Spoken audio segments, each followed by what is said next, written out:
Hey everyone, how's it going? Welcome to NoDQ&A video right here on NoDQ.com as well as the YouTube channel and NoDQ&A videos affiliate ringsidenews.com. WWE TLC is this coming weekend. NoDQ.com has got you covered. Make sure you vote in the 2016 NoDQ.com year-end awards. You can vote right now for Superstar of the Year at NoDQ.com/polls. Also, check out my TLC predictions video with Jeff Meacham and David Payne. That is up on NoDQ.com as well as this YouTube channel. Got your questions now, so let's get started with the first one, which comes from Rick. Hey Aaron, do you think the best way to do the Rumble would be to have Brock Lesnar and Goldberg start and eventually eliminate each other? I think that would be one way to go, but I do not see the entire Royal Rumble being dominated by Brock Lesnar or Goldberg. I still think it's too early to make a prediction, but my guess is that Lesnar will eliminate Goldberg. That will be the way for Lesnar to get his third match against Goldberg, since Goldberg's now 2-0. He has nothing left to prove against Brock Lesnar. Lesnar eliminating Goldberg would give Lesnar the opportunity to get that match against Goldberg at WrestleMania. So I'm expecting that to happen, and possibly Lesnar eliminates Goldberg and Goldberg comes back in and throws out Lesnar or something like that, causes some sort of distraction. I think that's the safest bet. I could see Goldberg potentially coming out like number one or something. I think an interesting idea would be for Goldberg to come out and let him just eliminate a ton of people. One guy comes out, goes over the top. You keep repeating that for like the first 10 entrants, and you can do a bunch of the lower card guys in that first 10. And then finally, you have Brock Lesnar come out. It's Goldberg, Brock. Brock eliminates Goldberg, and then you have all the other big stars come out to finish the Royal Rumble match. I could see something like that happening. So we'll see how it goes. To me, it's still too early to tell, but I mean, clearly this Royal Rumble is being built around Goldberg and Lesnar and that inevitable confrontation in the Rumble match. This one comes from @NJ_Sickboy. Now that the Elimination Chamber has been confirmed as a Raw event, does this mean the Rumble winner will be a SmackDown entrant? Alright, let's hold up here a minute. First of all, it's not confirmed that the Chamber pay-per-view is Raw exclusive. Actually, the initial report was that it was going to be a SmackDown exclusive pay-per-view, and then there was a report about it being a Raw pay-per-view, and now it's back to being a SmackDown pay-per-view. The fact is, nobody knows for sure until it's 100% announced by WWE, which, as of this video, there has been no official announcement about which brand is hosting the Elimination Chamber pay-per-view. I think that it is very possible that if a Raw branded superstar wins at the Royal Rumble, you'll have the SmackDown Elimination Chamber match and have that person win that match and go on to WrestleMania. I could see something like that happening, or vice versa, whatever WWE has planned. I could see something like that playing out, and to me that would make sense. I think that would be the best way to go. I've said this before, I'm not a fan of these stipulation matches that are just thrown together on a pay-per-view. I would rather Elimination Chamber actually being done when there's a good reason to do it, like you need to determine a number one contender for WrestleMania. You know, I like that idea, but just saying, hey, we're doing an Elimination Chamber pay-per-view, so we have to have an Elimination Chamber match. I'm just not a big fan of that. This one comes from Marcus. Do you think that Blood will come back to WWE soon, and which indie wrestling company do you like best and why? Regarding Blood, I would say highly unlikely in all likelihood. I mean, we've seen the occasional hard way Blood, and I think that we will continue to see that every now and then, but as far as intentional Blood, people in WWE saying, hey, let's put Blood in this match, I think that is unlikely in this day and age. Now, things could always change. The attitudes of the people in charge could change, the landscape of the business could change, society could change, a lot of things could change, but right now, and in the foreseeable future, I do not see WWE intentionally doing blood on pay-per-view matches, or any matches for that matter. Now, regarding my favorite indie promotion, to be perfectly honest, I have not watched much in the way of indie wrestling as of late. With the WWE Network and all the WWE content, I just get burned out watching WWE alone. I will say over the past decade, I enjoyed watching PWG, and I think PWG still produces a very solid product. So if I was to endorse any indie fed out there, it would be PWG. Although my honest opinion on it is it's the same show every time, and that's what happens when you don't have storylines or character development. It's basically just guys coming out to Reseda, California and putting on great wrestling matches. And if that's your thing, then PWG is definitely 100% for you. But if you like developing stories and you like something different, then it's probably not for you. So that's just my take on it. And indie wrestling in general, you know, I am a sports entertainment guy. I always have been. I like stories. I like characters. Wrestling is great, but I like the mix of everything. Kat disagrees. This one comes from Charlie Wong. Hey Aaron, do you think that Sasha versus Charlotte is one of the greatest rivalries in women wrestling history? I would say it's right up there. I mean, it is definitely the most back and forth feud, I think, since Trish versus Lita. I think many fans would look back to Trish and Lita as the all-time greatest women's feud in WWE history, but Charlotte and Sasha is right up there. They've been going back and forth with the women's title, and they've been feuding for pretty much the entire year, going back to WrestleMania. It's been going back and forth between the two of them. So yeah, I would say that this is definitely the biggest women's feud since Trish Stratus and Lita back in what started as 2000, and then it went on for years. I mean, sometimes they would be tag partners, and then they would turn on each other. That feud went on for several years. So when it's all said and done, Charlotte and Sasha could very well go down as the greatest women's feud in WWE history. I mean, it's only been about a year since they've been feuding. So, 3, 4, 5 years from now, if they keep going back and forth, it very well could go down as the all-time greatest feud. Alright, this next one comes from Gary O'Sullivan. Hey Aaron, with Charlotte undefeated at pay-per-views, do you think WWE would be stupid and give her the belt back at Roadblock? Would not surprise me. I know some people don't like the idea of the title going back and forth like a hot potato, and some argue that, hey, they were doing it in the Attitude Era. People have to keep in mind that during that period when The Rock and Mankind were going back and forth, WWE was red hot. They could do no wrong. They could have Mae Young giving birth to a hand and still draw ratings. Now it's a different story.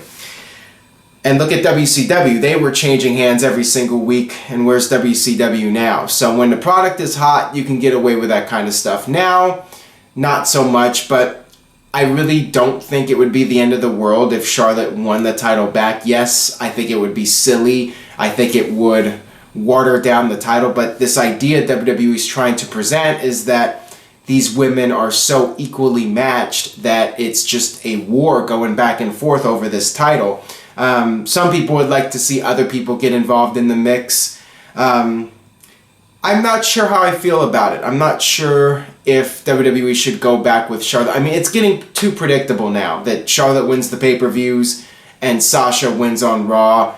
If they're going to have the two of them trade wins, at least somehow change it up a little bit and make it a little bit less predictable. Because now with Charlotte winning at every pay-per-view and Sasha winning the title back at every Raw, it's getting a little bit ridiculous. This one comes from Cheyenne. Why did WWE put Austin Aries in the cruiserweight division? To elevate the division? In my opinion, it's not good for him. Your thoughts? I'm pretty sure that's what WWE is trying to accomplish. They're trying to elevate the cruiserweight division, and perhaps Austin Aries will become the star of the cruiserweight division. I'm not feeling this cruiserweight division. I thought the wrestling on 205 Live was good, but again, it's not very storyline driven, and it's going to take a while to develop those characters, and so far, I'm not invested in the characters. Will Austin Aries save it? Perhaps, but I think it's the overall presentation of the division that will make or break it, not who's in it. And Austin Aries, I'd rather see fighting with the main guys. I'd rather see Austin Aries against Sami Zayn, or Austin Aries against Kevin Owens, Austin Aries versus Seth Rollins. I want to see him in the mix with the big stars. That's just my opinion on it. So yeah, I think that unless WWE goes in a new direction with the cruiserweight division and changes it up, I'm not really a fan of Austin Aries being thrown into the cruiserweight division. But, you know, if that gets him on the main roster and his foot in the door, then maybe it will be a good thing for him. I mean, it is difficult to say at this point if that would work out for him in the long run. This one comes from Mr. Yuck. Spoiler, and then he goes ahead to spoil it here. Percy Watson is announcing NXT now. Why the overcrowding at every WWE show? Is it as annoying and distracting to you? I miss the two-man commentary teams. I definitely feel it's a mistake to have three-man commentary teams for the most part. I've said this before. If you have a three-person commentary team where each person is playing a different role, then I'm okay with it. But when you have two guys or even three guys, it seems sometimes, doing the same exact role, then what's the point of having 3 or 4 people out there? And on SmackDown, they got Tom Phillips out there as well. So yeah, I'm not really a fan of these three-man commentary teams.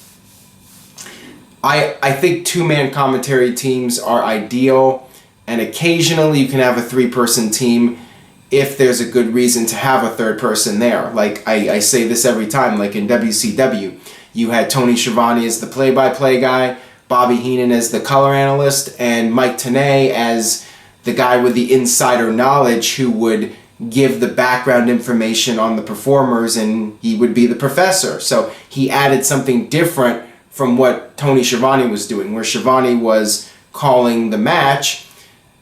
Tenay would add some insight about the background of the performers. This one comes from Austin West. So I just realized only the 2 world titles were defended at WrestleMania 27. Is that a big reason why the show suffered? I would say that that was a factor, but that wasn't the deciding factor as to why WrestleMania 27 was forgettable. I mean, that was a general problem with WWE where you would have titles not defended at WrestleMania. But at the end of the day, the biggest problem with WrestleMania 27 was they had John Cena versus The Miz as the main event, but all of the focus was on The Rock, and that match with Cena and The Miz was basically just an advertisement for WrestleMania 28 with John Cena versus The Rock. That was the real match people wanted to see, not Cena versus The Miz, and that was really the big problem with that year's WrestleMania, and also just in general that it was a forgettable show. Yeah, maybe if there were more title matches that had some solid build-up, that would have been a better WrestleMania. But the main event is what people remember the most about that WrestleMania, and people do not remember that in a positive way. Got this one here from Brandon. With DDP hyping his new WWE DVD, do you think we will see him return in 2017 for a short run, Hall of Fame, or last match? I'd love to see DDP do one more match. You know, he was in the Royal Rumble, so we saw that, but I think it would be cool for him to maybe come back and do one final match somehow, maybe team up with somebody, maybe team up with Randy Orton since they have similar finishing moves and DDP basically gave the Diamond Cutter to Orton.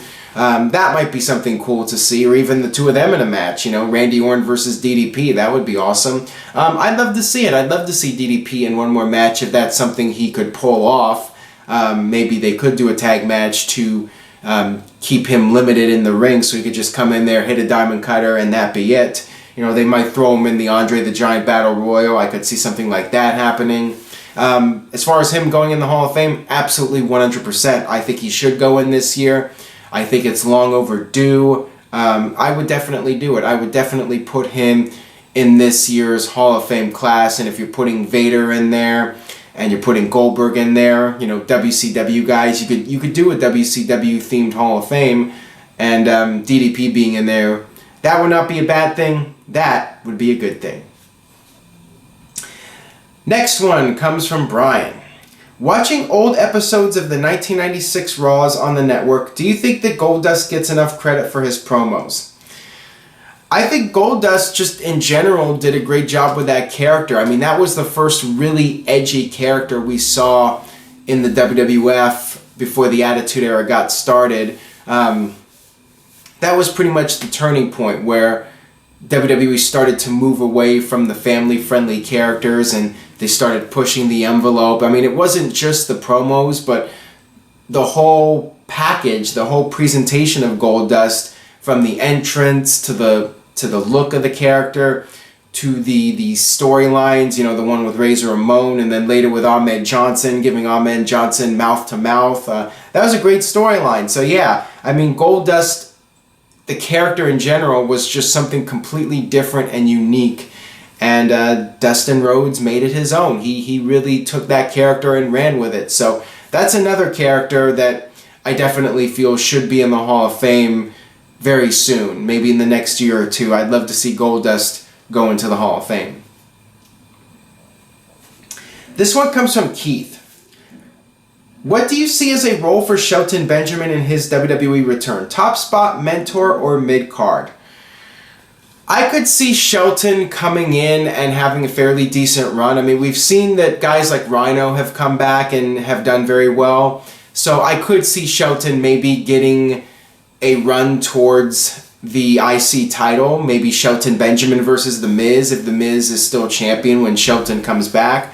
I could see something like that happening, and maybe even a brief run for Shelton as a champion. But I think he'll mainly be helping to elevate the younger talent and, you know, just be a good veteran to have on the roster to work with some of the younger talents. Maybe they'll pair up Shelton with American Alpha. Maybe they'll bring back Charlie Haas and have the four of them form a stable together. I mean, some people have talked about that as an idea. So there are different things you could do with Shelton Benjamin, and there's definitely ways to utilize him, and, you know, he's a good hand. He could definitely help out with the younger talent and provide some entertaining television. Got this one here from Chris Morrison. Aside from Starrcade 97, what do you think was Sting's best moment in WCW? I would go with a couple of moments. The first one that comes to mind is when he won the title from DDP in the spring of 99. I believe it was around April 29th, April 30th Nitro of 99. Unfortunately, WCW dropped the ball and put the title back on DDP that same night in a Four Corners match. I think that if Sting and DDP had just been the main event and Sting won the title and you ended the show with that, that would have been a great moment. I mean, it still was a great moment. I mean, that match was one of the best Nitro matches in history. And that was an amazing crowd. Everything about the match was really good. I mean, definitely one of the best WCW matches between the main event stars. You know, WCW had a lot of great cruiserweight matches and undercard matches, but as far as main event matches go, that was one of the very best. And then when Sting came out, I think in the fall of 97, there was this ending on Nitro where he came out with the baseball bat, and all the NWO members were at ringside. He dropped the bat and then proceeded to beat up all the NWO guys without the baseball bat. I don't remember the exact date, but that was just an unbelievable moment. The fans were just going crazy for Sting, and he came off like this Superman that was able to take out the NWO with his bare hands. He didn't even need the baseball bat. To me, that was a really cool moment, and just it's a shame. It's a shame how things ended up with Sting and WCW. You know, starting with Starrcade, how they just really dropped the ball with Sting, and his character just fizzled out by mid-98. I mean, it really fell flat after he was the hottest act in WCW in 97. That'll do it for this edition of NoDQ&A video. Make sure you stay tuned to NoDQ.com for the very latest regarding the TLC pay-per-view. I will be doing live coverage on Sunday. Check out the predictions video with myself, Jeff Meacham, and David Payne, and make sure you vote in the 2016 NoDQ.com year-end awards at NoDQ.com/polls. I will see you guys next time.